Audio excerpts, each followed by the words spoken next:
Ang bunot natin tonight, ang newlywed sa Batangas na ang pakulo palabunutan sa kanilang kasal. Ang kakaibang paraffol na ikinatuwa ng kanilang guests, pusuan sa report ni Sandra Aguinaldo.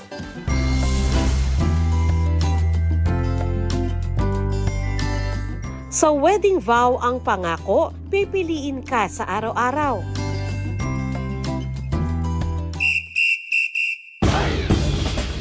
Pero nang matapos ang kasal na ito sa Batangas, pati mga bisita, abay, pipili ng numero para sa papremyo. Isa sa favorite part din ng nila yung cocktail hour namin. Nakatulong din to para ma-warm up yung mood nila. nung mga guests namin before yung actual program.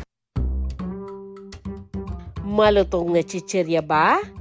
Pwede na rin ang sweet na candy. Pero meron ding pera ang napanalunan. Tuwang-tuwa tuloy ang mga dumalo. Exciting part kasi ang hulaan. Wala pang talo. Gusto kasi ng newlyweds ng nostalgic feels.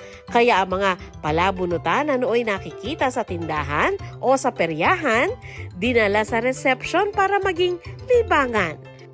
Yung usual date namin often involves talaga yung mga street food. So, it adds a personal touch sa celebration namin. Kami na lang din yung nag-provide ng mga 90s snacks and of course yung palabunutan which is basically her idea.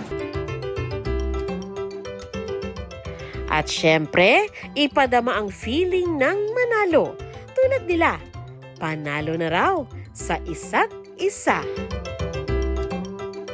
Sandra Aguinaldo nagbabalita para sa GMA Integrated News. Huwag magpahuli sa mga balitang dapat niyong malaman. Mag-subscribe na sa GMA Integrated News sa YouTube.